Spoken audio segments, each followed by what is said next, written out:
Olá, gostaria de agradecer mais uma vez por você estar assistindo o podcast Missões Educadoras. Pedir para você para compartilhar, replicar, para que a gente possa levar essa informação, essas histórias de vida, esses conceitos, sobretudo esses exemplos de pessoas que transformaram suas vidas numa missão educadora. Nesse sentido que eu estou muito feliz, alegre, porque temos aqui uma pessoa que, ao mesmo tempo, representa a história, porque ele viveu tudo isso durante anos na sua própria vida. Ele é um grupo de pessoas que começaram juntos, né?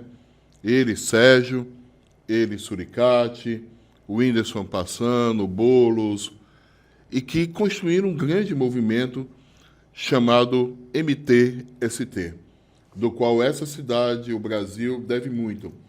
Porque figuras como o Sérgio criam conceitos científicos, repensam o saber, criaram políticas públicas, mas fizeram tudo isso coletivamente e apontam novos horizontes para as nossas populações pobres, sem tetos, que vivem na periferia, para ter outro tipo de vida. E é sobre tudo isso que a gente vai falar hoje. Muito obrigado, Sérgio, pela sua presença aqui. Eu agradeço nos dar essa oportunidade de compartilhar a sua vida.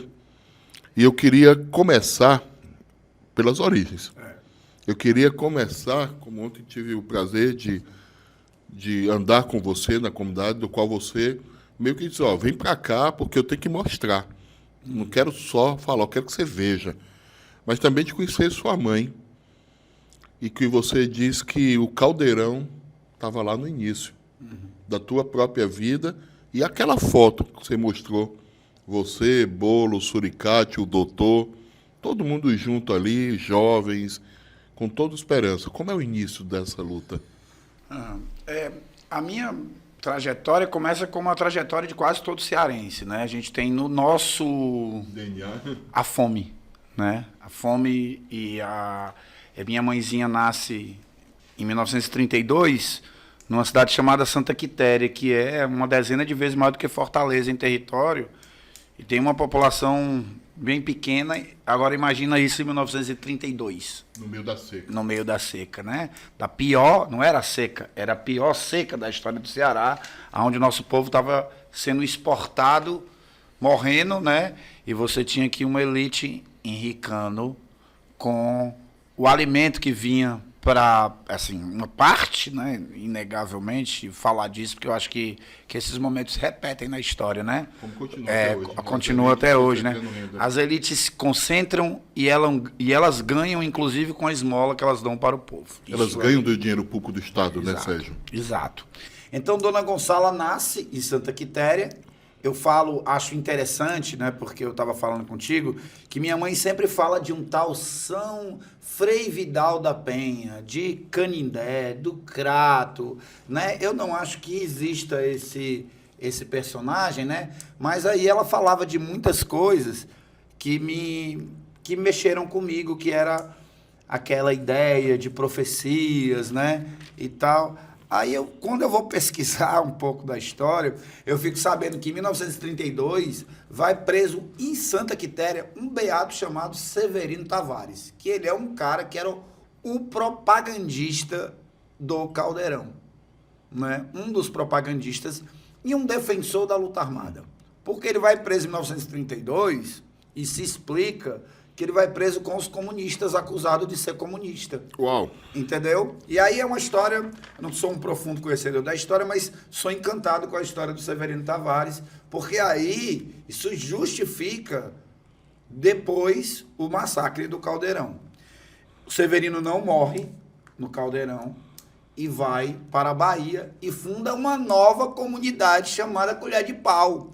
Porque, então, você pega que você tem cearense, pelo menos vindo do Ceará, você tem esses beatos aí, tanto o Antônio Conselheiro, né, que tem um cabelinho semelhante. Meu cabelinho tá parecido com o dele. A barba. E esses beatos, que eles são importantíssimos porque eles criaram enclaves dentro do sertão nordestino que o Estado só destruiu matando até o último homem. O Estado não consegue conviver com quem cria a humanidade. Isso é uma... Foram profetas, né? O Estado não consegue conviver, porque se você não se adequa ao Estado, o Estado está preparado o quê? Está preparado que aquela liderança vire um vereador, vire um coronel, vire um... Quando aquele cara vira um deputado, oligarquia, né? Essa vai ser sempre a grande diferença entre o Zé Lourenço e o Padre Cícero. Não, sem tirar a importância de nenhum dos dois, o Zé Lourenço não se adequava ao Estado. O conselheiro não se adequava ao Estado, então assim, ele nunca seria um deputado. Então, assim, nessa pegada, enfim, é muito difícil conviver com uma rebeldia de quem quer construir um mundo diferente. Essa é a grande missão. É a grande questão ali que está colocada naquele ponto. Se o grande problema do Caldeirão e o grande problema de Canudos é que eles competem simbolicamente com a estrutura do Estado. Como é que pode um grupo de beatos se encontrar no pequeno território e produzir comida e distribuir com todo mundo e ninguém passa fome? Como é que pode fazer isso no sertão da Bahia? Da mesma forma que um tal Nazareno fez há 2000 anos atrás. E por isso aquele Nazareno foi perseguido, né? Eu sou ateu, mas eu sou um homem de muita fé, eu digo sempre isso, né? Sim. E se tem uma figura que me inspira é Jesus Cristo. E assim, eu queria conhecer um cristão que seguisse um pouco do que aquele cara fala, porque esse cristão seria meu companheiro e eu estaria militando junto com ele, entendeu? Porque eu acho que a maioria dos cristãos, inclusive quando se liga à religião, tem nada a ver com cristianismo. Sou muito mais cristão que a maioria. E aí esse cristianismo eu vejo no Caldeirão e vejo em Canudos. E Sérgio, você sempre foi um estudioso, né? Ontem você me falava vários livros que você leu para entender, né, os territórios, o avanço do crime. Estávamos falando de filmes, estávamos falando aqui sobre o filme Machuca, né? Você foi aluno do Sérgio. Como foi? Como é que o Sérgio e garotos com nada, lá na Sapiranga, viraram doutores, viraram suricates, viraram, se Deus quiser, o futuro prefeito de São Paulo? Como é que foi essa formação de vocês para usar tanto e fazer tanta coisa boa, plantar tantas sementes? Primeiro que sem o Estado, sem poderosos, sem nada. Eu nasci na Rocinha, né? E tu nasce na Rocinha, cara? Eu nasci ali na Rocinha e aí eu passo o governo Brizola. O governo Brizola tem duas coisas que eu tenho até hoje. Quando eu cheguei aqui, eu vi essas câmeras aqui, uma Olympus Trip, uma Olympus Pen. Eu peguei a Olympus Pen em 1978, com 7 anos de idade. Na minha escola, ainda não era Brizola, né? Eu peguei o Olympus Trip, né? E a PEN tinha um negócio, não? Meu mano, a PEN duplicava. Era a PEN, tu botava um filme de 36 pose, ficava 72. Era o auge da tecnologia, né? Que hoje você dá para um jovem, ele não sabe nem o que significa. E eu fazia cinema Super 8. Estar no Rio, estar na Rocinha, já é, de certa forma, um privilégio. Porque eu vi de perto o Brizola. Porque eu vi de perto o Daci. Uau! Porque eu vi o Prestes na minha escola. Porque o diretor da minha escola era um ex-preso político. E eu conheci uma figura chamada Solange Farinha, uma paraibana riponga, que foi para o Rio de Janeiro e que era fotógrafa, que me ensinou fotografia, ensinou meu irmão. O meu irmão hoje está do lado de Santa Quitéria, numa cidade chamada Groaíras, de 11 mil habitantes. Sim. O meu irmão é um dos maiores fotógrafos daquela região. Uau! Né? E o meu irmão só é fotógrafo porque pegou uma câmera. E eu fui para esse lado sou um defensor da cultura, mas no movimento social. Então, no lugar que eu militei, que é lá que eu criei junto com o Alto Filho e outras figuras, eu e outras N pessoas, um movimento chamado MCP ali na Sapiranga. Então a gente tem um grupo de jovens que se reunia. Esse grupo de jovens, que em 2009 a gente conhece o Boulos, mas esse grupo está reunido desde 2000. Certo. Né? Era um grupo que estava ali misturado, anarquistas, pessoal da cultura, né? Pessoal ali que veio... A gente tinha uma relação... Da tua loja de games. Tinha toda uma relação ali, né? E aí, em 2000, a gente funda o MCP, a gente funda uma construção que a gente chama de Sarau, que está hoje no número 370. Uau! Vai chegar agora, vai ser realizado hoje Se quiser chegar lá, tomar uma cerveja. Eu vi nos posts lá os números, viu? E ali, aquele ali tinha alguns elementos que dão margem para o que eu penso como política, certo? Que é simples, é continuado, é capilarizado, é replicável, respeita o saber local. É um projeto que eu tenho chamado, e aí eu vou explicar depois melhor, que eu tenho chamado de acupuntura social. O que é? É uma espécie de design aplicada a um território em guerra. Porque quando eu estou falando ali dos anos 2000, eu estou falando, quando eu estou falando de um processo que é posterior ao processo de gangues, que é o momento que você está afirmando as quadrilhas criminosas em Fortaleza. Que já é uma organização. Já é uma organização. Um nível de organização. Porque aí o tráfico já é um elemento. Nos anos 2000 ali, para 2004 e tal. Então, como é que a gente discutiu a maneira de conviver no bairro? A gente não pode rodar em todo o bairro. Então, a gente encontrou uma pracinha que ficava ali por trás do Via Sul. Sim. E a gente começou a fazer nosso debate cultural nessa pracinha, em frente à escola Aldaci Barbosa. Sim, então escola pública ali. Escola pública Aldaci Barbosa. E aí tinha alguns elementos. Tinha o Manguezal e tinha uma escola que está fazendo 20 anos agora, chamada João Nogueira Jucá.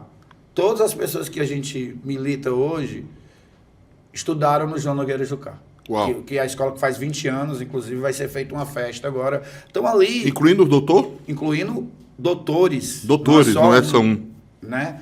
Incluindo doutores. O doutor, por exemplo, tem um camarada nosso que é doutor em letras, o Naldo, foi o nosso primeiro candidato a vereador. Uau. Mas quando a gente lançou um candidato a vereador no bairro, não foi para eleger, não era mosca azul, era para combater o curral local. Tá claro, era uma opção. Era uma opção de fazer política... Do vereador que compra voto, que não discute política pública, etc. Naquela região, né? E aí a gente começa um trabalho lá, a gente começa esse trabalho nessa região, né? Bom, enfim. E daquela escola, João Nogueira Jucá, que é o nome do herói bombeiro, sim, né? Daquela escola, você tem grandes artistas que saem daquela escola. Então você tem que estudar o que aconteceu naquele momento. Se você pegar hoje, Matheus fazendo rock, que é o principal cara do underground, Léo Suricati, Rapadura, todos os caras eram daquela região da Sapiranga. Uau! Entendeu? E Roberta Caia. E aí tem outras figuras que não são tão faladas. E eu sou da linha, eu sou um defensor. Se eu fosse montar um musical, um filme, hoje, eu ia montar o Saltimbancos. Com rapper e com trapper. Com rapper, com trapper. Mas por que eu ia montar o Saltimbancos? É porque eu acho que você não faz o filme só com um herói, sabe? É uma parada meio X-Men, sabe? Tem que ter... Tem ali o Magneto, tem ali que eu sou um defensor do Magneto, acho que ele tem mais moral do que o professor Xavier para mim, né? Mas aqueles mutantes, cada uma potencialidade deles... Sim.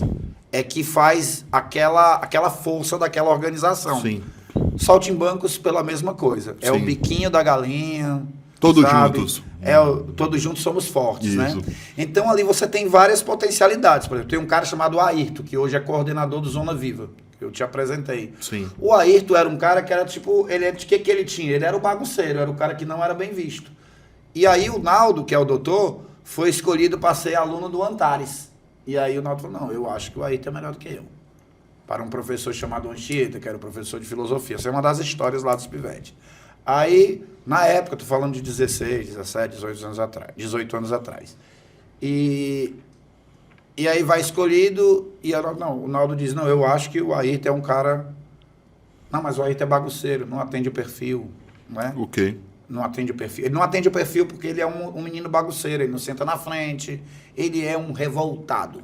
Tem uma autonomia freiriana. Ele é tipo, ele é exatamente aquele galinho, aquele burrinho, aquele gatinho dos Saltimbancos. Genial. Ele é exatamente aquilo ali, ele é aquele bichinho. E aí os caras fazem uma aposta e dão uma chance pro Ayrton. O Ayrton vai escolhido o melhor aluno, o melhor da turma, vai escolhido para trabalhar no Antares para dar aula, passa a ser professor de informática, hoje vive de informática, é o cara que faz o nosso debate de tecnologia há 20 anos e é um dos coordenadores do Zona Viva. Então você tem uma trilha. Uma trilha que você entendeu que aquele pivete tinha potencialidade para a tecnologia há 20 anos atrás na escola pública. O Estado não pensa trilhas. Sabe quem pensa trilha para quem mora na favela? Quem? O crime organizado que está surgindo ali e a igreja neopentecostal. Por quê? A neopentecostal, olha, aquele pivete ali é bom. Isso que eu vou fazer, eu vou dar um par de bateria para ele. Aí dá um par de baqueta e diz, quer tocar na igreja? A pivete quer. Tá na igreja. Entendeu? Quer um paletó e uma Bíblia para ser pastor? Aí você tem a coisa, o paletó e a Bíblia. Que te dá respeito, né? É a coisa da identidade. E que você me ensinou, se você pudesse falar um pouco sobre isso, como você vê essa identidade simbólica entre os evangélicos e o crime? Vocês já viram esse anel aqui preto? Não. Vocês não sabem o que significa? Esse anel preto é um anel da SEBS. É um anel de Tucum. Significa a identidade, a aliança com os pobres, né? Então, quando eu vejo uma pessoa com um anel desse, a primeira coisa que eu imagino é que ele é alguém que acredita num cristianismo caboclo, num cristianismo de raiz, que tem uma missão de transformar a vida das pessoas. Genial. Isso aqui tem um filme, Anel de Tucum. Você devia assistir, que é muito bom, porque conta a história lá da SEBS. E eu sou muito inspirado nessa coisa, apesar de nunca ter sido da igreja, mas eu sou muito inspirado na coisa do que representou a SEBS. Mas você também me ensinou que tem o batismo, que é comum, né? Não. Que tem... Aí vamos lá. Aí nós estamos no debate de simbologia. Certo. O debate de simbologia, as duas forças que mais crescem na periferia do Brasil hoje são o crime organizado e o neopentecostalismo. Perfeito. E o que essas coisas têm em comum? Né? Uma pessoa que é de uma organização, da mesma organização territorial, ela se chama de irmão. E aí, mano, irmão. Né? É irmão e tem um respeito. O rito de passagem é um batismo. Essa pessoa tem um padrinho. Mas se você assistir, por exemplo, você assistir um seriado da Netflix chamado Sintonia, cara, conta muito bem, porque o Sintonia, você tem uma menina evangélica, um cara que desde pequeno ele só tinha como chance o crime e o outro que queria ir para a cultura, entendeu? Porque aí entra porque que eu acho que a cultura é a grande sacada aí para a gente trabalhar, né? Aí o batismo. Então você comparando a igreja neopentecostal e as organizações criminosas, elas são idênticas, e eu não estou falando que isso é ruim ou bom, eu estou falando que né? Não estou dizendo que isso aqui é ruim ou bom. Mas então, essas organizações, elas chegam na comunidade. Por que a esquerda não está na periferia? Porque não conseguiu uma simbologia ou perdeu a sua? A esquerda faz um discurso contra evangélico quando a maioria da periferia é evangélica. A esquerda pega o pastor evangélico nosso da esquerda, ele não está na comunidade mais carente, ele está na comunidade. Então, assim, a direção da esquerda não mora nas periferias. E ela não entende. Da nossa esquerda, né? Então, aonde é que estão os nossos dirigentes? Os nossos dirigentes, uma falsa esquerda oligárquica nessa história, etc. Os nossos dirigentes, e aí isso é ruim, isso é indigesto, isso é ruim de falar, Isso. As pessoas não gostam de ouvir isso. Mas da verdade histórica. Nosso dirigente, ele está fazendo o debate da bicicleta, porque ele mora no Meireles. Se ele morasse no Janguruçu, ele não pegava a bicicleta para dar uma volta ali, porque senão morria. Então, quando você vê, aí todo esse debate, eu não tenho nada contra a bicicleta. É porque eu tenho que entender que é uma cidade desigual, violenta e em guerra. Né? Aí eu vou, nesse debate aí, onde é que estão os nossos dirigentes? Eles moram perto dos dirigentes da direita. Eles moram perto dos fascistas. Os nossos são vegetarianos, veganos e tal. Os outros comem lagosta, os outros camarão. Mas eles estão tudo no Meireles, na Aldeota, tá entendendo? Que não tem trajetória de luta, de esquerda. Eles não têm... Que foram bancados por famílias ou por máquinas, enfim. Não é esquerda como é na história. Mas mesmo que seja, porque assim... Você também pode pegar as nossas lideranças que vieram da classe e vieram do bairro pobre. Primeira coisa que ela faz é comprar um apartamento, comprar um carro bom e ir para a área rica. Sim, entendeu? Perfeito. Não é uma questão do ambiente que você está. Né? Do capitalismo. O debate o que você quer falar? Você quer fazer um debate de uma universidade ali no Benfica Ou você quer uma universidade no Janguruçu? Que é o debate que você está propondo ao UFC Ah. e ao UFC. Porque Aos reitores. no Benfica, você tá ali fumando um baseado, curtindo, tá tudo massa, todo mundo concentrado, a intelectualidade e tal. Perfeito. Os professores, os professores do Benfica, os professores universitários, eles moram onde? No Meireles. Qual é o IDH do Meireles? O IDH É um do dos mais Meireles altos. é comparado ao da Noruega. A maior renda per capita, o preço de metro quadrado mais caro, Mas etc. pode ir, o IDH do Meireles é comparado ao da Noruega. Sim. O IDH do Janguruçu é comparado da África. Então, o estudante do IFCE, que está tendo aula ali no IFCE, como você foi aluno do IFCE, ele está tendo aula com um cara que mora, provavelmente, na Noruega, enquanto ele mora na África. São dois mundos. Aí o cara vai falar mentiras para você. Vai dizer assim, olha, Fortaleza é uma cidade violenta. Fortaleza é violenta? É uma pergunta. Hoje morreram 15 jovens, provavelmente. Só 13. hoje. 12. Vamos botar 15, que é uma média. Fortaleza é violenta? Com certeza. Quantos jovens morreram no Meireles? 0. Quantos jovens morreram no Aldeota? 0. Quantos jovens morreram no Dionísio Torres? 0. Quantos jovens morreram aqui no cruzamento da Dom Luiz com a Vigílio Tava? 0. Genial. Beverly Hills. É. Fortaleza não é violenta. Janguruçu é Isso é violento. mentira. Fortaleza tem uma Sapiranga é periferia violenta. Sapiranga é o bairro mais violento. Janguruçu é o segundo bairro mais violento. Legal. E todas as pessoas que dizem que Fortaleza é violenta, elas são mentirosas, porque elas estão forjando uma realidade. E quando as pessoas fazem esse discurso, entendeu? Elas não estão fazendo o discurso na ótica das pessoas que estão na periferia. Porque o que elas querem? Polícia. Polícia, polícia, polícia. E nós defendemos que, e aí é um debate de política pública, né? Por que eu tô... As políticas públicas, elas devem ser, em primeiro lugar, simples, né? Continuada, capilarizada, como você falou. Eu vou dar um exemplo aqui bom. Até certo? te pediria se você puder abordar, porque você ajudou a criar o movimento das duas principais políticas hoje, que foi a Cozinha Solidária e a Zona Viva. Como é esse processo pela sociedade e não pelo discurso oficial? Primeiro você tem uma disputa muito grande com o Estado. Quando a gente começa a fazer um debate, estava fazendo um debate uma vez com a Luiziane, né, e estava falando para isso aí, a Adelita nem era candidata, a Isolda, e nós estávamos dizendo o seguinte, Luiziane, que se a gente conversar com qualquer gestor que vai ser prefeito de Fortaleza, governador do estado do Ceará, e aí o Elman era cotado, a gente disse o seguinte, nós temos que discutir uma inversão, nós temos que montar cozinhas solidárias, né? Isso é uma inversão de prioridade, porque você traria, por exemplo, o dinheiro do calçadão, de um calçadão, não é o caso que é o calçadão do município, mas o dinheiro de uma grande obra, você faria uma pequena cozinha. Mas o que é uma cozinha solidária? Para o Estado, a cozinha solidária é um canto que faz quentinho e distribui. Isso é para o Estado, é assim que o Estado está vendo. Uma relação instrumental. Da mesma forma que e aí quando eu estou falando do Estado, eu não estou falando do Eumano. Não é personalista. Não, é o porque Estado essas como pessoas, todo. mas não sei o quê. O Eumano é um cara de esquerda, que ele teve lá no movimento, ele entende que o Estado é um inimigo. O Estado, de certa forma, é um inimigo nosso. Sim. Porque, e aí o governador, ele pode estar do nosso lado ou não, né? Mas o Estado é outra coisa, o Estado não é o Eumano. E aí eu tenho total respeito pelo Eumano, às vezes acho que o Eumano é um cara bom pra caramba, e aí, inegavelmente... Tem a sensibilidade, né? É sensível. E quando a gente está fazendo debate, a gente está fazendo debate da política, não tem nada a ver contra o Eumano. Sim. Nada. Não é personalista. Não é personalista, muito pelo contrário, né?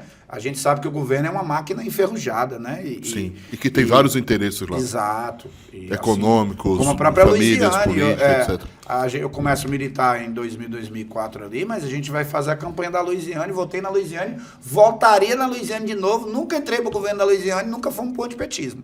Entendeu? Tem gente que fica oscilando, né? Agora eu vou pro governo. Teve gente que estava no governo da Luiziane, depois caiu pro antipetismo, pro discurso mais radical, agora está no governo do Eumano. Inclusive gente do PSOL. Muita gente, sem entrar em detalhe. Muita gente, inclusive do PSOL. E nós não. Nós nunca caímos no antipetismo, mas nós Sim. estamos sempre, Primeiro nós debatimos uma região de um território, depois a gente debate o outro. A gente entra para o MCP, que é um movimento de cidade, depois a gente funda o MTST, que é um movimento diferente, que é um movimento de ocupação. A gente ocupa uma terra, parte de nós mora nos Euclides. Não é foda? Assim, primeiro você tem um eixo de debate que está no que a gente chamava de Parque Água Fria, porque a Sapiranga é o Parque Água Fria, que a gente faz a luta do semáforo da Washington Soares, que a gente faz um monte de debate, o debate da banda larga livre, da internet, que gera um monte de gente aí, porque as pessoas que foram geradas ali são um processo, não é o Sérgio, não é o Naldo, não é o Doris, é um processo de luta coletivo que gerou aquilo ali. E eu não me sinto melhor do que ninguém e nem acho que nenhum deles seja melhor do que ninguém. Por exemplo, Naldo, que é o nosso doutor em letras. Em letras, um cara que eu gosto muito. O que o Naldo tinha diferente dos outros meninos? Oportunidade. Ele tinha a trilha. Ele tinha um quarto. Ele tinha pai e mãe, nenhum outro tinha pai e mãe. Léo não tinha pai e mãe, Genial. Dudu não tinha pai e mãe. Diego, que é um gênio, o Diego, Dei muita palestra o Diego, com ele, que você deu palestra com ele é o criador da banca do anime, que era do cacete, que é um negócio imenso. Ele criou o Suricate junto com os meninos, assim, ele é o criador, mas ele teve ali o apoio do Léo e o Edu Sim, e depois ele sai e cria o Fortaleza Ordinária. Então, assim, o Diego é um gênio, ele é um gênio, ele Sim. não é... Diego Jovino é um gênio, tem que ser reconhecido. Concordo. Ele é um gênio. É o nosso Chaplin. Numa sociedade que dá muito pouca oportunidade a alguém. Mas... Assim como o poeta que roubava a internet para depois ter parado lá na Fátima Bernardes fazendo uma poesia cearense. Mas então, se eu não reconheço esse potencial dessas pessoas, eu não vou lá para o que eu estava falando dos saltimbancos, que é o seguinte, e o George, tu sabe quem é? E o Carlinhos, tu sabe quem é? E o Carlinhos tu conheceu ontem. E a Yara, você sabe quem é? Mas e a novinha, estavam todos todos lá, são todos saltimbancos, perfeito. Entendeu? São todos saltimbancos. Se você pegar o Mário Magno, é assessor do Eumano hoje, era o cara que tava com esses caras, depois o cara foi pra Uni, entendeu? E o cara foi, tá lá se formando. Então esses moleques estavam numa escola chamada João Nogueira Jucá, num território, Zé do Mangue, a gente tinha a gente dizia assim, ó, a gente vai pro outro lado do Zé do Mangue, que a classe média estava no Mangue, a gente estava do outro lado, a gente passava o Mangue e ia pro outro lado. O outro lado do Zé do Mangue é muito simbólico, não é não? O outro lado, você conhece o Zé do Mangue? Você conhece o outro lado do Zé do Mangue? Você não conhece. Que é outro. Não, nós conhecemos. Outro. Que é o mesmo filme. Lá, depois eu vou te falar, lá, o Suricate, o Diego, cria uma coisa genial que discute a especulação imobiliária aí no começo antes do início chama Tribo dos Antapoploides. Entendeu? É do cacete. Um nome que foi criado e depois já tinha gente que acreditava que existia. Entendeu? Então, assim, esses pivetes, eu aprendi com esses pivetes uma coisa que eu tenho chamado de acupuntura social. O que é isso?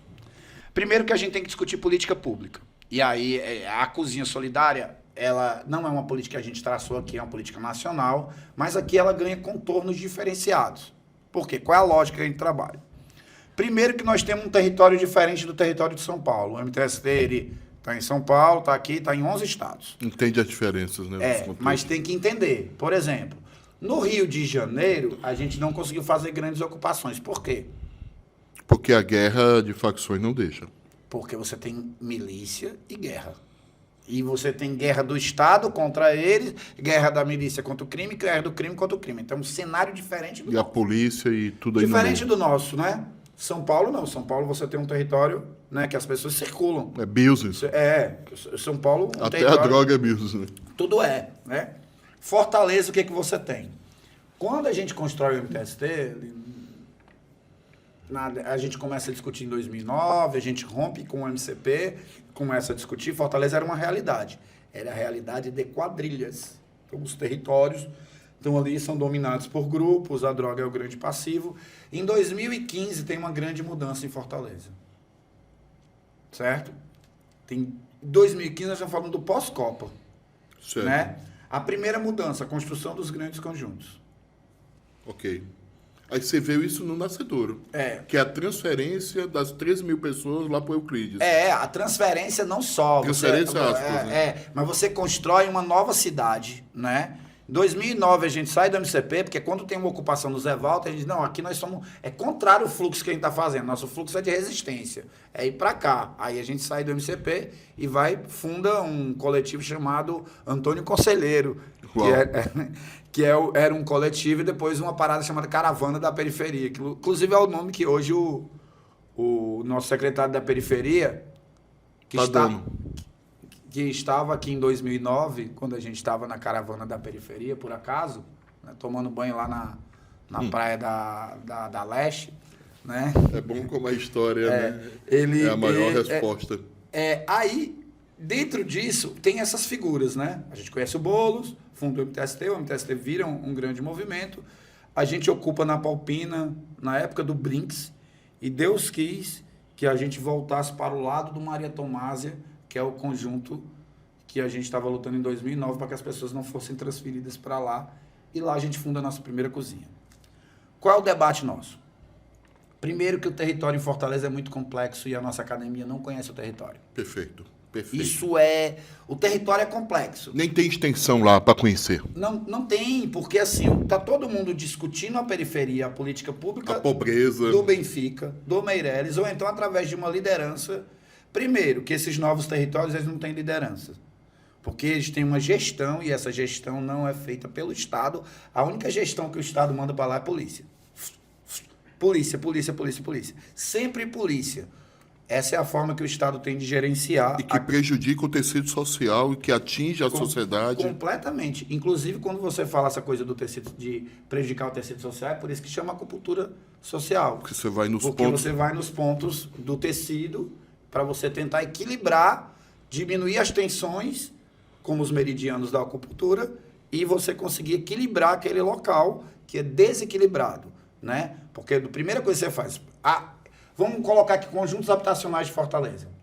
Orgulho do Ceará, quase 10 mil habitantes. Que é do lado lá também. Alameda das Palmeiras, 4 mil unidades, mais de 16 mil habitantes. Já estamos com 26 mil. Luiz Gonzaga, perto de 10 mil habitantes. 36 mil. José Euclides, 13 mil habitantes. 36, 49 mil. Agora tu vai perder o controle. Cidade Jardim 1, 2, 3, 4, 5, que ninguém sabe quantos moradores tem ali. E como você chega no número de 220 Não, aí mil? eu chego o seguinte... Porque tudo ele traduz em números para ter precisão matemática também na estratégia. A poligonal de conjuntos, só certo. Pelo que a gente consegue contar, que são só os conjuntos habitacionais que o Estado cria, e é diferente. Uma coisa é um bairro, que ele é socialmente construído, as disputas, as relações. Que tem escola, que tem equipamento, etc. Vamos pensar uma ocupação. O cara ocupa um bairro, ele vai crescendo aos poucos, né? Aí aquilo vai dando um equilíbrio. Aí tem o respeito aos mais velhos, tem respeito a um monte de coisa. Porque o Pirambu é um bairro. O Conjunto Palmeiras é outro bairro ali da década de 70. Conjunto Ceará, Bom Jardim. Como todo. Um conjunto habitacional não é assim, cara. Perfeito. Um conjunto habitacional é um lugar que cabe 13 mil pessoas e que o Estado transfere de forma... É um estupro isso aí, é um estupro. Em cubículos. O problema não é nem o tamanho. O problema é a mudança. E você imagina 13 mil pessoas que tinham varal, que estendia roupa, que criava galinha, que criava porco, que não sei o quê. Você transfere o cara para uma realidade completamente diferente. Primeira coisa que vem na cabeça, como é que eu lavo minha roupa? Parece besteira, né? Tem coisa que parece besteira, é que nem assim.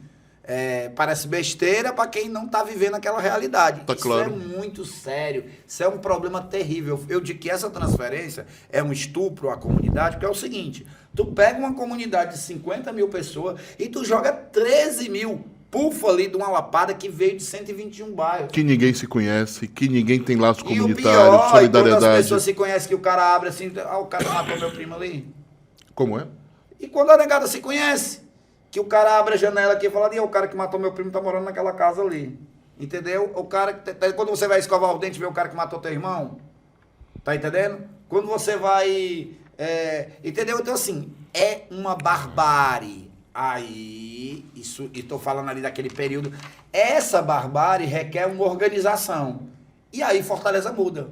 Fortaleza muda com a construção dos conjuntos habitacionais. Perfeito. Com as obras da Copa. Perfeito. E nós, agora, pergunto o que é que estava acontecendo em 2015 na Sapiranga. 19 de março de 2015, na Sapiranga, foi a primeira Marcha da Paz em Fortaleza. Então, assim, tem um marco. Aconteceu em Fortaleza, aconteceu em Sobral. Quem estava fazendo a Marcha da Paz, ninguém estava entendendo, a cidade estava pacificando. Porque existia uma relação nacional entre as duas principais forças que estavam se alinhando nacionalmente. Aí, você tem uma tomada do Paraguai, Sim, a derrubada lá. do Paraguai, de um grande gestor lá dos negócios do Paraguai. Você tem uma disputa no Acre, você tem uma disputa no Rio Grande do Norte, e o Brasil pega fogo e Fortaleza pega fogo. Literalmente, Fortaleza pega fogo, né? Então, assim, não entender essa história estamos indo para o caminho de um abismo, entendeu? Estamos indo, né? Os números mostram isso. Mostram isso. De pobreza, de mortes. Você tem uma cidade que não é violenta, mas que uma parcela da cidade sofre a violência e que a política pública não chega lá. Porque, assim, Cuca, a juventude não vai mais para o Cuca, é um elefante branco. As grandes obras, por quê? Porque o território é o seguinte, pensar aqui o território em Fortaleza, ela está muito mais para biologia do que para geografia. Sim. Por quê? Muito mais a luta pela vida, É a luta não pela importa vida. o limite geográfico. Certo. Aí o cara tá ali naquele ambiente que é reduzido. Tá acontecendo um caso agora no Jereba muito sério. Lá nessa comunidade, hoje, está acontecendo lá. Você ouve falar pelo Estado, porque você tem mudanças territoriais e aquelas pessoas estão lá dentro. O Estado só vai lá para tentar parar aquela luta levando arma. Né? O Estado está fazendo controle social. Porque o Estado não quer que aquela disputa chegue na aldeota. O que acontece quando essas forças se unem? Elas chegam onde quiser. Elas chegam onde quiser, inclusive nas concessionárias de carro de luxo do Meireles. Ou vocês não lembram do que aconteceu quando essas forças se uniram? Não é? E foram buscar lá. Entendeu? Então, o grande perigo é que esta guerra, ela é necessária para o controle social.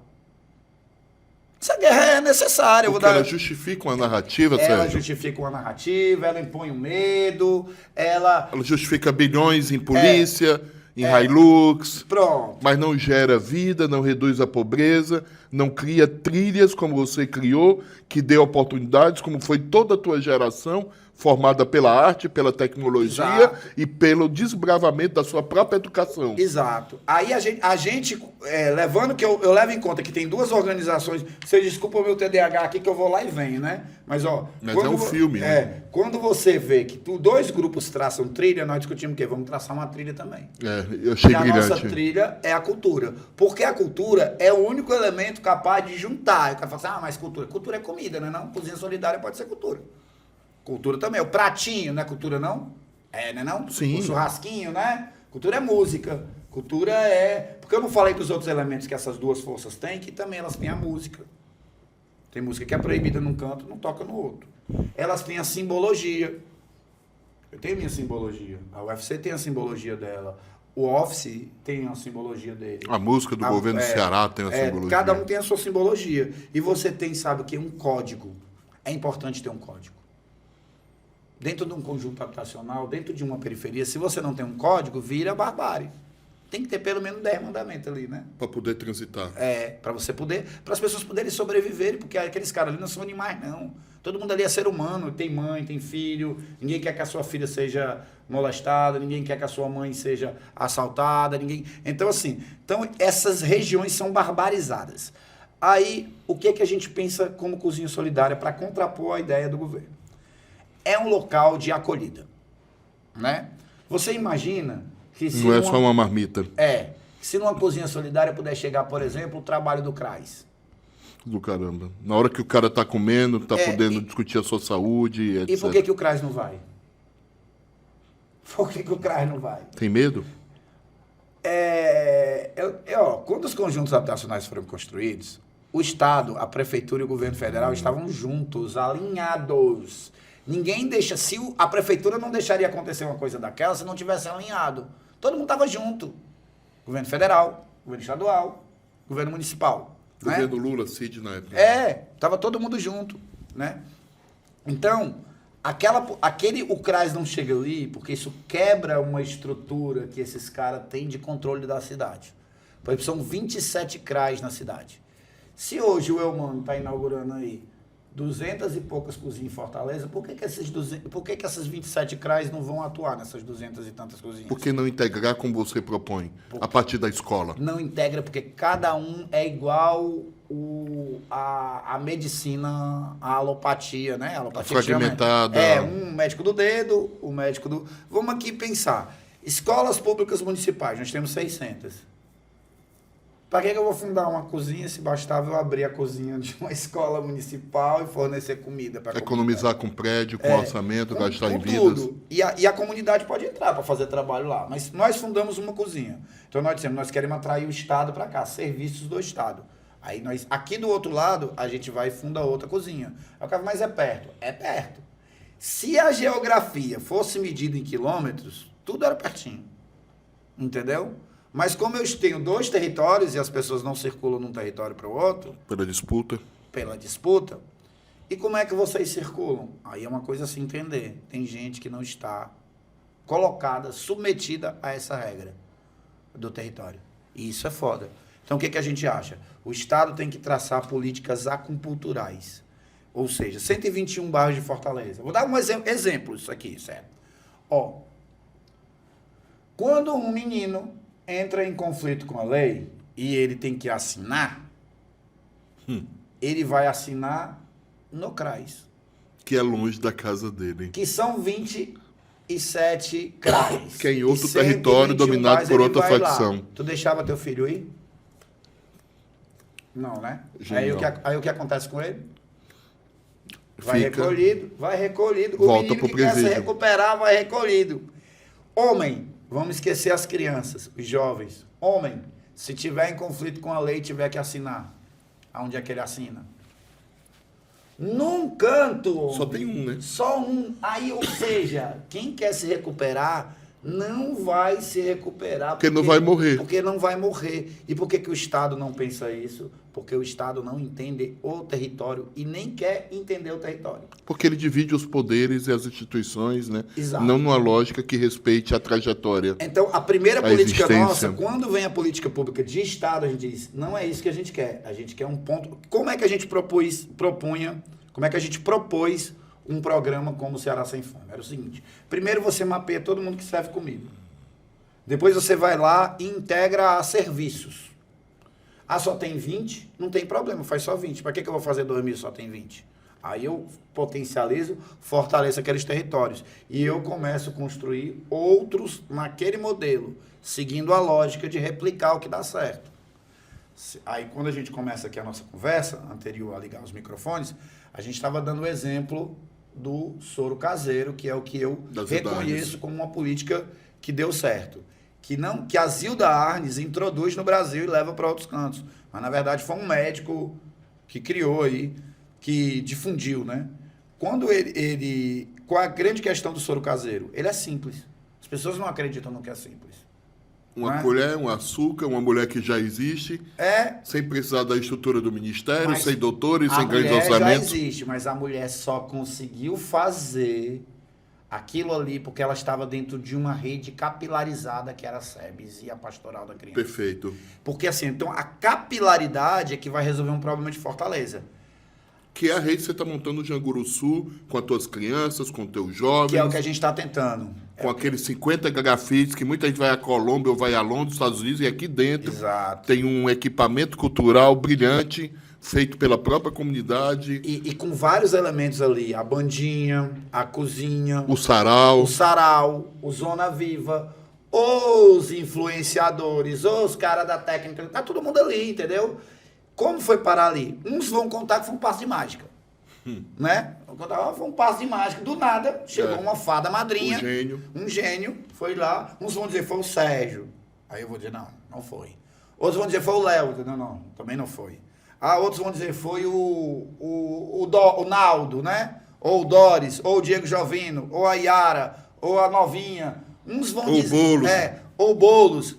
Não foi, cara. Aquilo ali foi os saltimbancos mesmo, uma parada mambembe que surgiu há uns anos e que consegue trazer para o território uma coisa que foi testada e deu certo. Genial. Quem mora na região ali do Parque Água Fria, que é um nome que sucumbiu, quando essa galera sai de lá, porque os nomes também sucumbem, né? As simbologias caem também. Se a simbologia cai, o nome muda, né? Então, quem está naquela região não chama mais de Parque Água Fria. Ali existia o núcleo do MCP do Parque Água Fria. Uau. Nos anos 2000, 2004, e que conseguiu feitos, assim, interessantíssimos, né? E aí atua numa escola chamada João Nogueira Jucá.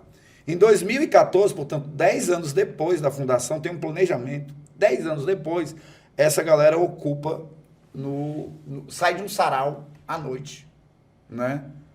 Com quem faz o trabalho lá de construção do MTST é o Guilherme Simões, hoje secretário das periferias. A Paulinha, que hoje é coordenadora das Cozinhas Solidárias, minha grande amiga, né? Coordenadora nacional, né? E aí um cara chamado Binho, que é um jornalista lá de Embu das Artes, né? Faz o trabalho com a gente e a gente ocupa na Palpina.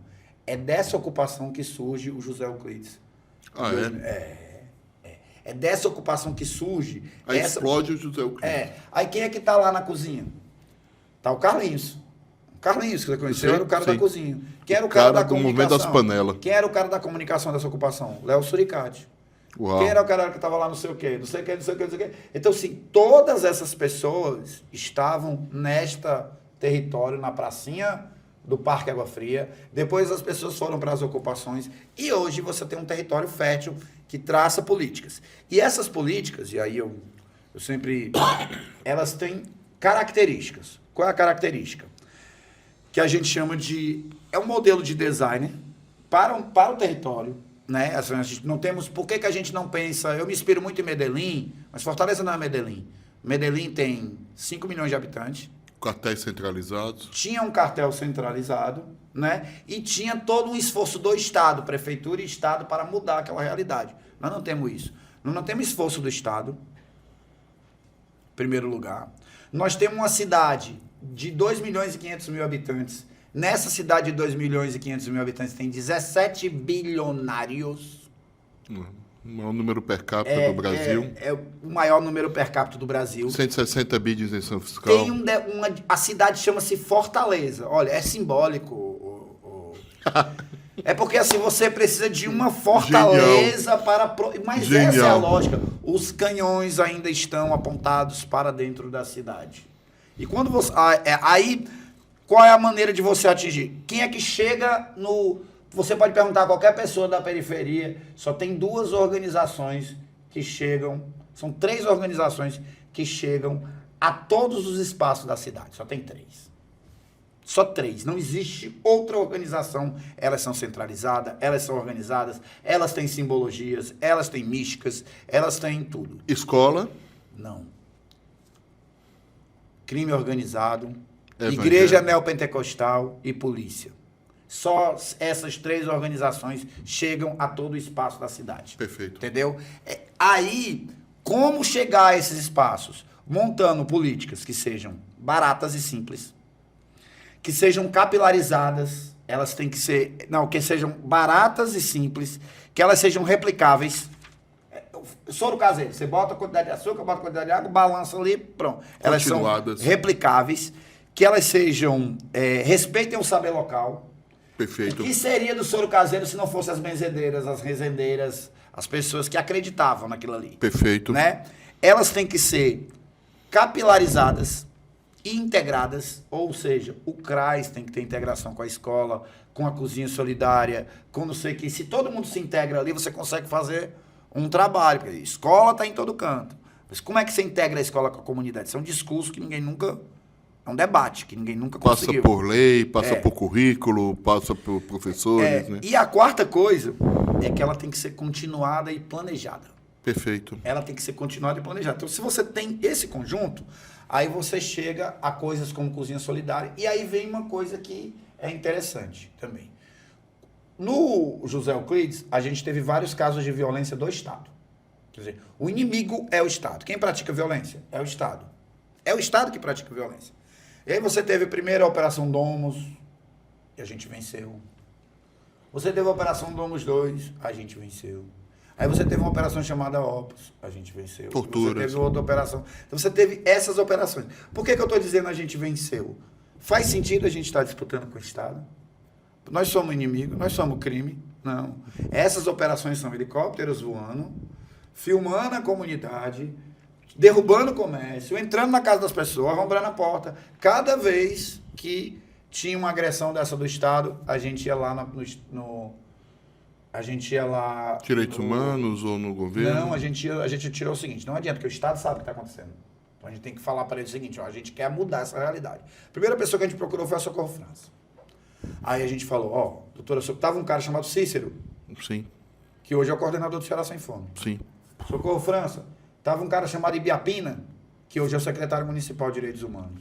Tava um cara chamado Tadeu, que hoje trabalha na Secretaria de Direitos Humanos. E nós apresentamos para eles esse projeto de cozinha solidária. O Hilário Marques recebe o projeto de cozinha. Só estou falando... Lá atrás, né? 2000 e...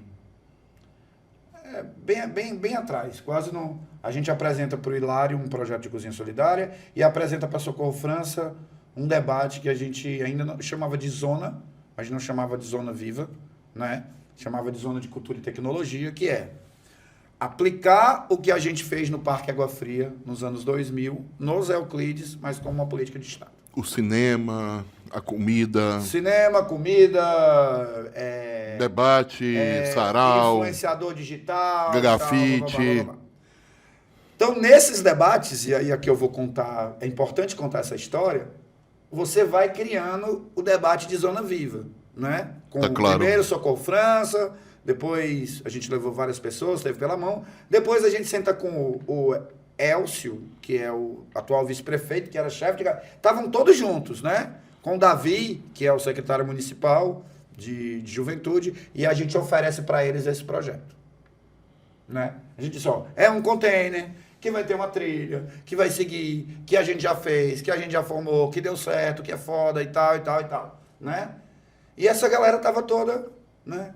E essa galera nunca fez. Chegou a Onélia, a secretária da SPS, e fez um container. Entendeu? E aquele container se transforma na grande agulha da comunidade. Sim, entendeu? um dos pontos da acupuntura. Esse container custa R$250 mil. Certo? Eu vou trabalhar com esse número aqui só para vocês terem ideia. Sabe quanto custou o trabalho social dos Euclides? Que ninguém sabe o que é. R$3 milhões. Entendeu? Não serviu pra nada. Não reduziu o crime, não gerou vida. Não, ninguém sabe nem o que é. Já gastaram 1.200.000. A gente denuncia direto. Quando eu vou denunciar, ela fala assim, não, mas é porque isso aí, entendeu? Tá gastando. O Ministério Público já sabe, todo mundo já sabe, né?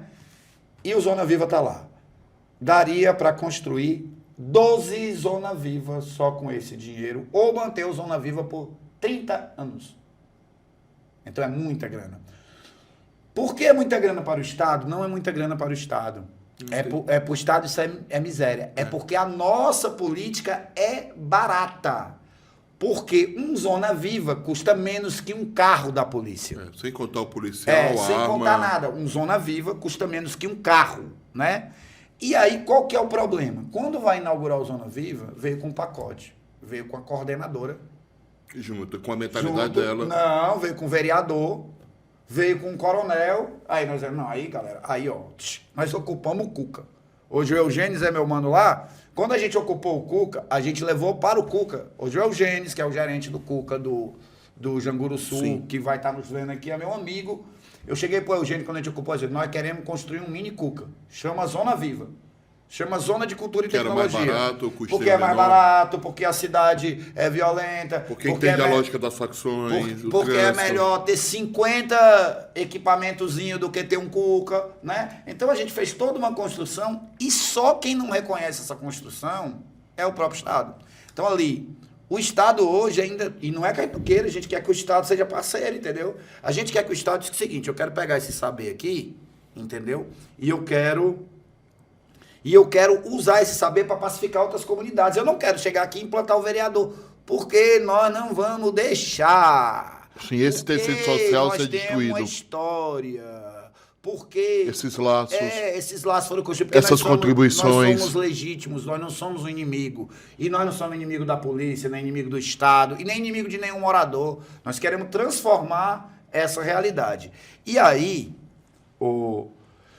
vem essa criação de tensão. Então, nossas duas políticas públicas que a gente traça naquela área, a cozinha e o Zona Viva, elas fazem parte de um projeto de recuperação de um território, de pacificação de um território, muito melhor do que o Ceará Pacífico. Muito mais barato, com muito mais impacto, com muito mais participação. Só que o Estado não está preparado para esse tipo de parceria. O Estado está preparado, sabe o que, Sérgio? Fortalecer o coronel, o vereador... O que você quer? Aí eu quero tal coisa. Ah, então tudo bem. Você quer ser vereador? Não, não quero. Você quer ser isso? Não, não quero porra nenhuma. Quer dizer, a gente quer que essa parada aqui dê certo. Então não estão preparados para isso.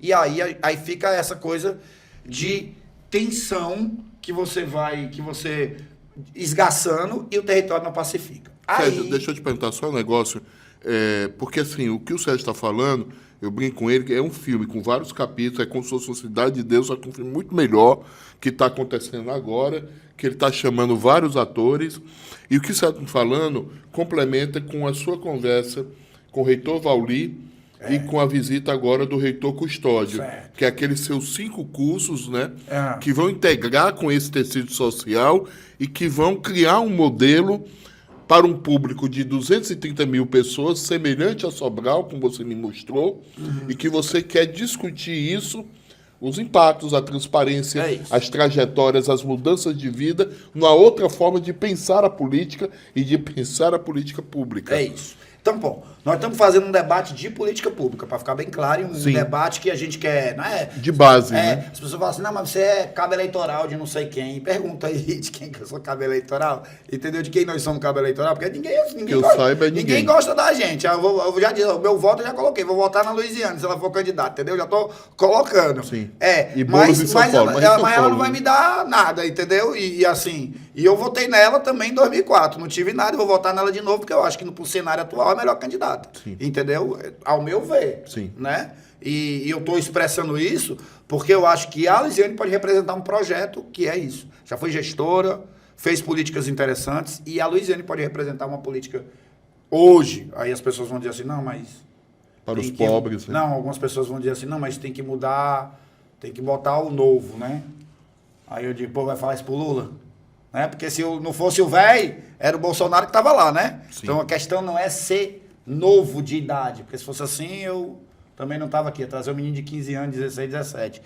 É uma política nova, aprendendo com o que a gente já errou, né? Eu Sim, acho que claramente. Aprendendo com o erro, então, isso é... E acumulando experiência, então, como Mandela, Gandhi, etc. O território do Grande Janguruçu é em torno de 210, 220 mil habitantes, o que eu chamo de Grande Janguruçu, que é ali o Barroso, a região do Santa Maria, Rosalina entra na conta?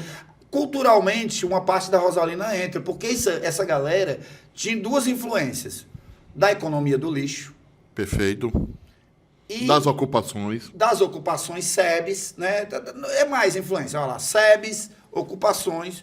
E tem um elemento também que é o movimento cultural, o movimento hip hop, ali a Rosalina, o Barroso. Não é à toa que o pequeno tá o pequeno tá no Barroso, o Tubarão tá lá os grafiteiros da Rosalina, né? Entendeu? Então o movimento hip hop também teve uma importância. MH2O. Essa galera, inegavelmente, né? Quando eu lembro assim, Babal.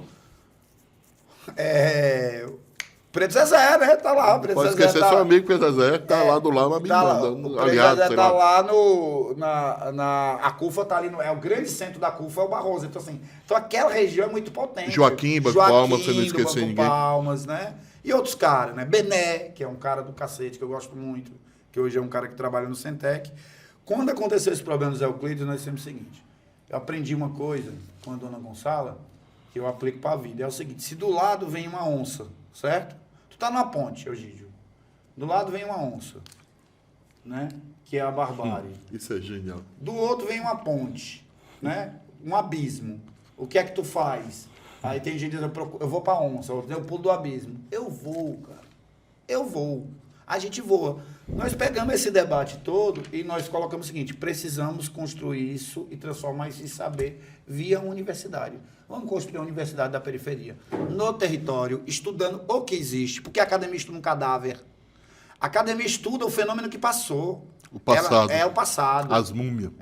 Então, assim, tá muito bom, vou pegar, vou fazer um projeto de não sei quantos mil para estudar o passado, vou ficar bebendo cerveja no Benfica, assim. Né? Tem razão, claro. Nem piso em canto nenhum. Sim. Né? Então, com a Vou ideia, repetir palavras. vou trazer, aí nós pensamos o seguinte, Saber sem sabor. Vamos trazer 5 cursos para o José Euclides e uma cereja. E os cursos que vocês são campeões em práticas, em criação de conceitos, Certo. e que tem muito mais resultado do que a galera que tem uma estrutura, doutorado, etc. É isso. Por exemplo, os influenciadores. Pois é isso. Você me citava um influenciador, que o cara que vem ensinar influenciador não gerou 1000 seguidores. É isso. Aí tu tem uma galera lá que tem 1 milhão de seguidores. Então, pronto. A primeira coisa que a gente fez foi o seguinte. Vamos pegar... A primeira coisa é criar a escola de influenciadores digitais. Perfeito. Então, o que a gente vai fazer? Um curso técnico de influenciadores, que a gente vai pegar os caras que são influenciador, a gente vai convidar, porque também é o seguinte, se ele quiser socializar o saber dele, é importante que ele socialize o saber Suricate. dele. O Diego, por exemplo, é um cara, o Léo, o Edu, o Diego, não sei quem quiser. Porque tem outros caras ali que não são valorizados, assim, Sim, mas pela são mídia e tal. capazes, porque um influenciador não se faz só do like. Tem um cara que filma, né?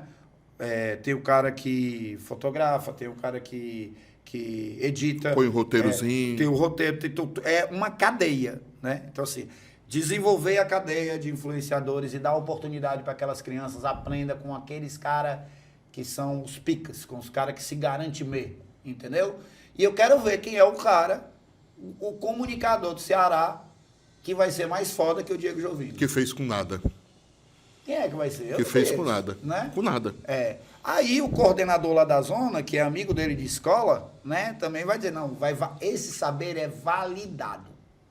A outra coisa, construir uma escola de grafite e transformar o José Euclides num Corredor cultural, num numa corredor cultural, rota, num espaço de grafitur. como é o Bronx, Nova York, Como é Medellín, Medellín. como é a Comuna 13 em Medellín, para o cara vir lá para deixar a arte dele, para consumir arte, para botar a parada no muro e para estudar Sim. na rua. Estudar na rua, porque um grafiteiro não vai estudar na sala de aula, né, não? Sim. Ele tem que estudar na rua. Aprendendo com o Abu, que é do Muruçu, um grande grafiteiro, aprendendo com o Davi Favela, que a gente vai convidar, aprendendo com o Thales Luiz, que é um cara do cara, o cara fazendo boneco da Garra da Patrulha e é design de, entendeu? E é bonequeiro. Então, assim, trazer esses caras para dizer assim, venham dar aula, né? Mas isso aí é demais pra gente. No cenário com 50 painéis do tamanho de prédio. Para quem não sabe, puder visitar lá, 50 painéis, cada um tamanho de prédio, feito por grafiteiros. Lá foi um festival internacional, né? Mas a ideia agora é que todo mês erga-se um novo grafite feito com aqueles pivetes ali que você não sabe se daqui a 1 ano, 2 anos vai estar vivo. Mas a história dele vai estar marcada lá, o grafite 1, 2, 3, 50, 60, 100. O Pedrinho estava no 100, morreu no 101, a história dele está contada lá, que ele foi do 1 até o 100, porque nós queremos que a história dessa galera seja registrada, entendeu? Não pode passar como as crianças morriam na década de 80, que eram os anjinhos, né? Que nem registrava. Sim. Não, tem que ser registrado. Como se não existisse. Na pior das hipóteses, um nosso tomba, né? Ele está gravado e ele participou de alguma coisa. E onde é que entra a tecnologia, o terceiro curso? Não, o terceiro curso é na área da gastronomia. É gastronomia. Porque é o seguinte, não existe um debate de gastronomia que seja realmente gastronomia social. O cara faz comida para vender, cara. Comida para vender não é gastronomia, nem a gastronomia nossa é comida para dar. Então ela tem que ser o quê? Ela tem que respeitar o saber local. Ela tem que respeitar o saber local, porque aí o cara chega uma pessoa da classe média para mim e fala assim: eu não dá moringa para a pessoa comer, porque a pessoa não é gado, mano. Mas não sei aonde come, mas não sei aonde. Eu sou uma criança do Rio de Janeiro, eu comi angu. Que é africano, né? Que é africano. Por que eu não dou angu? Sabe por que eu não dou angu? Porque as pessoas daqui não são acostumadas a comer angu. Angu é massa, eu gosto de angu. Mas as pessoas aqui não comem angu. Então, eu vou... Aí não é porque eu acho bonitinho que eu vou forçar o cara a comer uma coisa que eu também não como sarrabui. Entendeu? Tem gente que adora. Mas não é da minha cultura, eu não consegui conviver com aquilo, não ganho, porque eu não fui ganho para aquilo, entendeu? Então assim, quero comer cuscuz, a tapioca, cuscuz com ovo, né? Mas para Então, um curso é o curso de mestre de cozinha solidária. O que seria isso? Uma espécie de nutricionista e uma espécie de pessoa ali do campo da economia doméstica que faz a melhor comida, mais barata, que respeite. Os outros 2 cursos, eles estão na área de tecnologia, que é transformar o José Euclides numa grande Programadores. usina, uma grande usina de energia solar. De energia solar. E aí trazer as energias renováveis para dentro. Gerando royalties, contribuindo no carbono zero. Nisso, Vauli e Acrísio são 2 grandes caras, porque Sim. eles têm essa lógica de entender que aquele saber está ali. Principalmente o Acrísio fala muito disso. O Acrísio veio daí e ele conhece a realidade. E a outra questão é a escola de programadores. E para fechar, escola de programadores. Aí Vauli tem apoio da Samsung, da Apple. Se ele quiser, ele faz. E para fechar, uma das coisas que eu considero importante é o seguinte: construir o curso de acupuntura social, que é o curso de designer, que vai entender essas políticas e aplicar. Dando quem? Chamando um cara que nem o Pequeno da CUFA, lá o Pequeno. Eu sei. Para dizer, Pequeno, tu quer estudar aqui? Pois tu vem aqui, ó, tem uma sala aqui agora que vai ter essa aula para tu dar a aula e aprender. Chamar um cara que nem o Bené ali do Palmeiras, chamar um cara que nem o Joaquim, chamar essas figuras que estão ali naquela região e dizer assim, ó, para compartilhar os saberes. Chamar a Beth lá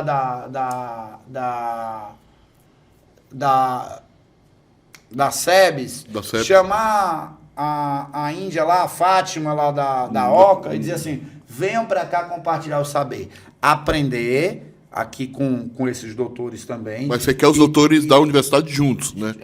Porque é essa coisa... De legitimar, de oficializar, Nós precisamos de doutores. E nós precisamos formar os nossos doutores. Eu quero que o nosso doutor, por exemplo, esteja dando aula na nossa universidade. Massa. Entendeu? E eu não quero que... O problema não é contra os doutores. O problema é que o nosso povo, né, não tem condição de estudar porque está mudando, está trocando o pneu do carro enquanto o carro anda.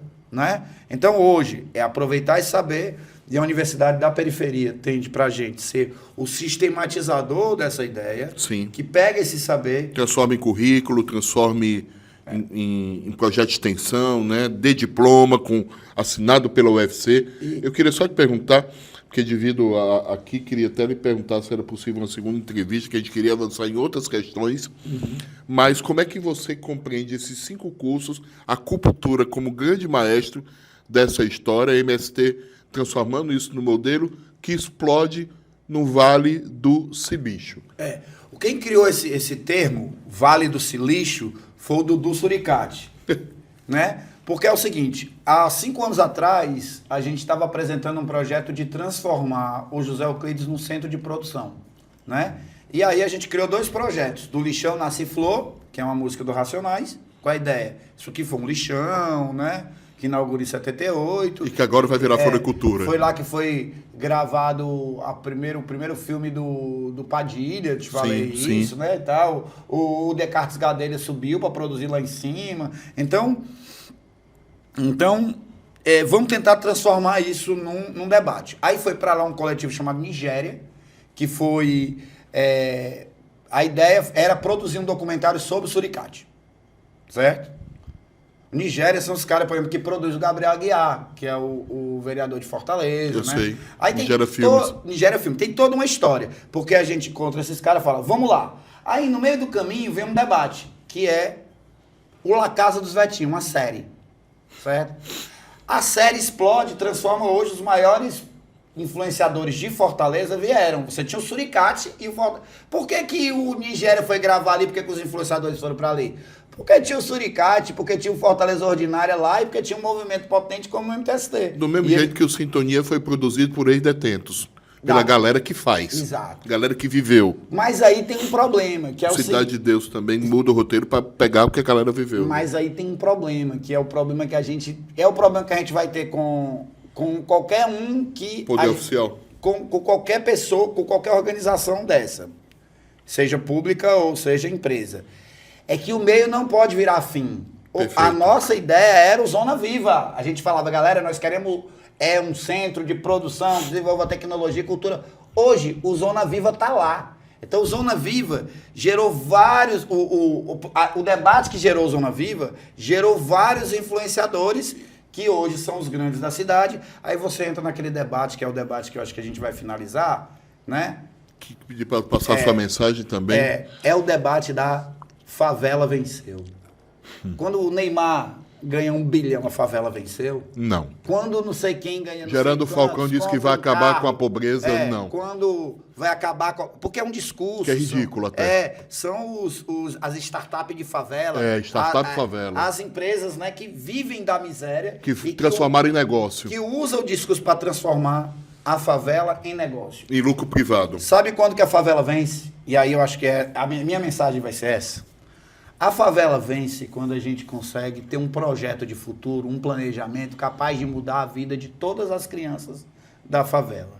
A favela vence quando é possível você planejar, porque daqui a 10 anos você não tenha água na porta, você não tenha gente passando fome, que a polícia não esteja arrombando a porta das pessoas e que aquele território seja humanizado. Perfeito. Se um favelado sai da favela e ele pega um carrão, e ele pega um paletó, e ele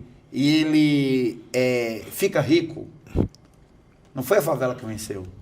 A favela perdeu. Porque a favela perdeu aquele cara que era importante para aquela comunidade. Então, assim, se mudar, quando um favelado vence e ele esquece a favela, na verdade, a favela perdeu. Quando ele faz isso, a favela perdeu. Então, para a gente é importante dizer que a favela vencer é transformar a vida de todas as crianças, de todas as pessoas da favela. É construir zona viva. Quando eu dei o dado do Zona Viva... É ampliar as trajetórias com o maior número de crianças, como você mostrou, várias crianças que te comprometeram ontem, quando eu estava contigo, né? Dizendo, ó, tio, cumpri a minha missão lá, fiz tal coisa, né? Isso é a favela vencer. Isso é mudando todo até um imaginário, uma perspectiva. Eu queria te agradecer, dizer para todos que nós temos nossos chaplains, nós temos nossos racionais, nós temos nossos Mandelas, nós temos nossas Angelas Davis, e chegou a hora, com essa acupuntura, com essa maestria que você está partindo de um grande laboratório de política pública, de vários atores entrarem em sinergia, cumprindo também a sua tarefa social, como reitor Vauli, reitor Custódio, mas também cineasta, Acrísio, que é uma figura central em tudo isso. Mas também, como você disse, você tem lá roteiros para várias Cidades de Deus, para várias sintonias. Então, nosso povo do cinema, eu faço parte lá da primeira turma, que está ganhando prêmio no mundo todo, chegou a hora de contar essas histórias e não contar as histórias dos outros quando temos histórias maravilhosas. Chegou a hora dos movimentos sociais, como você sempre propôs, os nossos políticos de esquerda, o governador Elmano e outros, entender essa colisão com a voz da sociedade civil e não dos grandes interesses que estão dentro do Estado, porque a conta é muito alta. A gente, se for traduzir a conta de metade da nossa população na pobreza extrema há 35 anos, apesar de bilhões de incentivo fiscal que deixa de dinheiro para o Estado, que gerou grandes empresários, que gerou bilionários, apesar de bilhões de dólares da cooperação internacional. E aí o que você está dizendo é que com muito pouco, com a acupuntura, com a cozinha solidária e com as outras políticas que você contou aqui para a gente como cenas de um filme. Você me contou capítulos, às vezes misturando os capítulos, mas falando sempre de todos os personagens dos saltimbancos. Desses saltimbancos que produziram saberes, que produziram ciência, que produziram arte, que produziram política pública de baixo para cima. Detalhe, sem doutorado, sem dinheiro, sem orçamento público, com nada.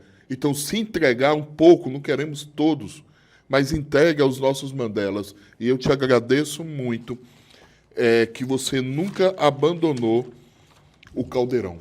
É isso. Você está transformando o nosso Janguruçu num grande caldeirão, uma grande esperança, na minha visão, não só para o Ceará. Porque, se Deus quiser, você também vai influenciar a cabeça de Boulos de São Paulo e você está levando uma mensagem, para a minha visão, no mundo. Um mundo que está enfrentando os mesmos problemas. Avanço do crime organizado, mudanças climáticas, inovação tecnológica, você está misturando os ingredientes na tua cozinha, ingredientes sociais com ingredientes acadêmicos, para que as pessoas não tenham um pensamento fragmentado. E, na minha visão, eu vejo em você, Sérgio, um grande educador, um educador que ensinou políticos, que ensinou movimentos sociais e que muitas vezes pegam seus conceitos, as suas práticas de toda essa galera e ainda coloca só a patente. Então, por favor, vamos respeitar uma missão educadora, um educador. Muito obrigado, Sérgio. Parabéns aí pela brilhante trajetória de vida. Eu agradeço. Parabéns.